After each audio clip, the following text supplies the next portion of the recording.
کہتے ہیں کسی جگہ ایک شخص رہتا تھا جس کے 3 بیٹے تھے۔ اس شخص نے اپنے تینوں بیٹوں کے نام عبداللہ رکھے ہوئے تھے۔ دن گزرتے رہے حتیٰ کہ اسے مرض الموت نے آن لیا۔ اس نے اپنے تینوں بیٹوں کو بلا کر وصیت کی کہ عبداللہ کو وراثت ملے گی، عبداللہ کو وراثت نہیں ملے گی اور عبداللہ کو وراثت ملے گی۔ اس کے ساتھ ہی اس کی روح قبض ہو گئی۔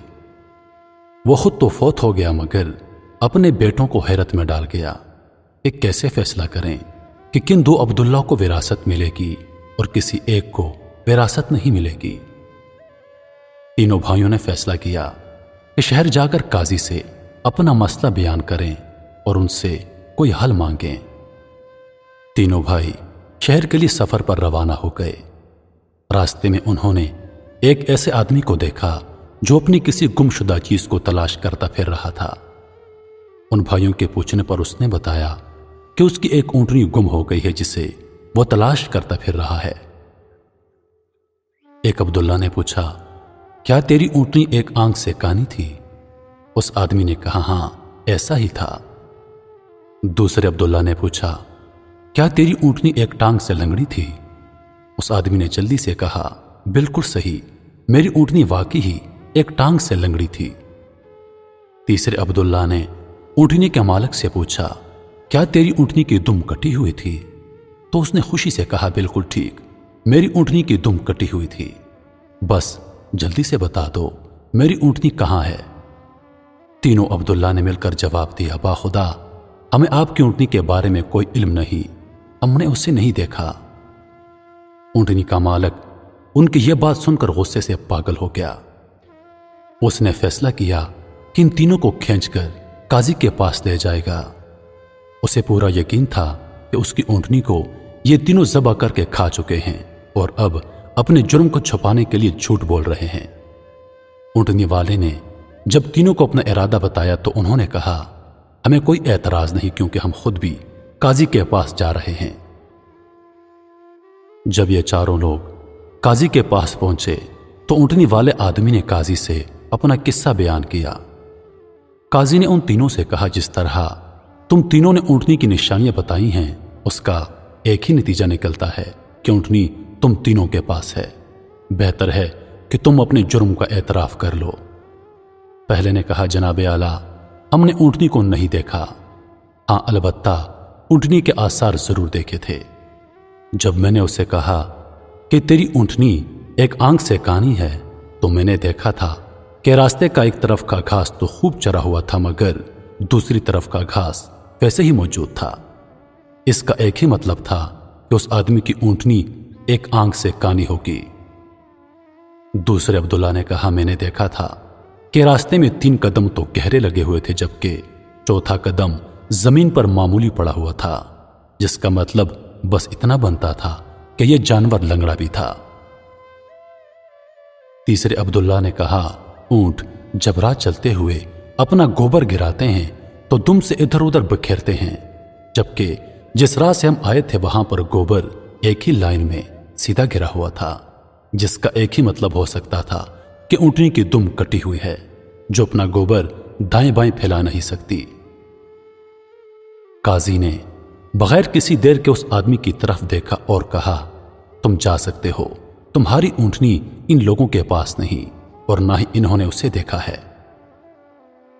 اونٹنے والے آدمی کے جانے کے بعد ان تینوں بھائیوں نے قاضی سے اپنا قصہ بیان کیا، جسے سن کر قاضی بہت حیران ہوا۔ ان تینوں سے کہا، تم آج کی رات مہمان خانے میں ٹھہرو، میں کل تمہیں سوچ کر اس کا کوئی حل بتاؤں گا۔ یہ تینوں بھائی مہمان خانے میں جا کر ٹھہرے تو انہوں نے محسوس کیا کہ ان کی نگرانی کی جا رہی ہے۔ کچھ دیر کے بعد ان کے لیے کھانا لایا گیا جو گوشت کے پکے ہوئے سالن اور روٹیوں پر مشتمل تھا۔ پہلے بھائی نے کھانے کو دیکھتے ہی کہا، یہ سالن کتے کے گوشت کا بنا ہوا ہے۔ دوسرے نے کہا، روٹیاں جس عورت نے پکائی ہیں وہ حمل کے ساتھ اور پورے دنوں سے ہے۔ تیسرے نے کہا، یہ قاضی اپنے ماں کی ناجائز اولاد ہے۔ بات قاضی تک پہنچ گئی۔ اس نے تینوں کو دوسرے دن اپنے عدالت میں طلب کر لیا اور تینوں سے مخاطب ہو کر کہا، تم میں سے کس نے کہا تھا یہ کتے کا گوشت پکا ہوا ہے؟ پہلا بولا، میں نے کہا تھا۔ قاضی نے باورچی کو بلا کر پوچھا تو اس نے اعتراف کیا کہ پکانے کے لیے گھر میں کچھ نہیں تھا، تو اس کو شرارت سوجی اور اس نے کتا مار کر اس کا گوشت پکایا اور ان کو کھانے کے لیے بھجوا دیا۔ قاضی نے پہلے سے پوچھا، تمہیں کیسے پتا چلا یہ گوشت کتے کا گوشت ہے؟ اس نے بتایا، گائے، بکری یا اونٹ کے گوشت کے نیچے چربی لگی ہوتی ہے، جبکہ یہ سارا گوشت چربی نما تھا جس کے نیچے کہیں کہیں گوشت لگا ہوا تھا۔ قاضی نے کہا، تم وہ عبداللہ ہو جس کو اپنے باپ کے مال میں سے وراثت ملے گی۔ قاضی نے دوبارہ ان سے مخاطب ہو کر پوچھا، کس نے کہا تھا کہ یہ روٹیاں ایک ایسی عورت نے بنائی ہیں جو 9 ماہ کے حمل کے ساتھ اور اپنے پورے دنوں کے ساتھ ہے؟ جواب میں دوسرے نے کہا، میں ہوں جس نے یہ کہا تھا۔ قاضی نے پوچھا، تمہیں کیوں کر لگا؟ تو اس نے کہا، میں نے دیکھا کہ روٹیاں ایک طرف سے پھولی ہوئی اور خوب پکی ہوئی تھیں، جبکہ دوسری طرف کچی اور موٹی رہ گئی تھی۔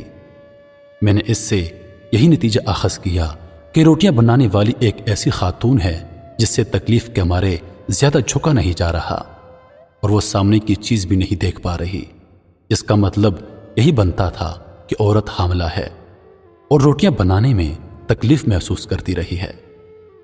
قاضی نے دوسرے سے کہا، تم وہ عبداللہ ہو جس سے باپ کے وراثت میں سے حصہ ملے گا۔ پھر قاضی نے تینوں سے مخاطب ہو کر پوچھا، یہ کس نے کہا تھا کہ میں والد الحرام ہوں؟ تیسرے نے کہا، یہ میں نے کہا تھا۔ قاضی اٹھ کر اندر گیا اور اپنی ماں سے پوچھا کہ کیا یہ بات سچ ہے کہ وہ اپنے ماں کی ایک ناجائز اولاد ہے؟ تو اس کی ماں نے کہا، یہ سچ ہے کہ تم میری ایک ناجائز اولاد ہو۔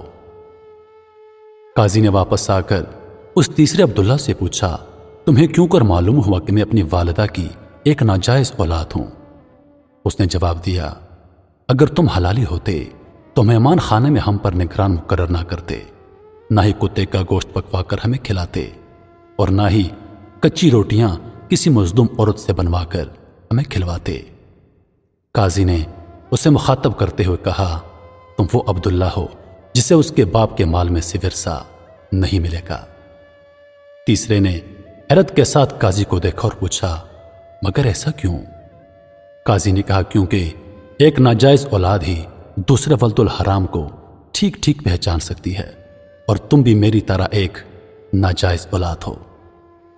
وراثت پانے والے دونوں عبداللہ اپنے ماں کی طرف لوٹے اور دریافت کیا کہ ہمارے تیسرے بھائی کا کیا ماجرا ہے۔ ان کی ماں نے کہا، تمہارا باپ ایک بار صبح کی نماز پڑھنے مسجد گیا تو اسے دروازے پر یہ بچہ ملا۔ تمہارا باپ اسے گھر لایا اور اس کا نام بھی تم دونوں جیسا عبداللہ رکھا اور اس کی پرورش کی۔ تو میرے دوستو، ایسی ہوتی ہیں عربوں کی حکایات جن میں حکمت کے درس ہوتے ہیں۔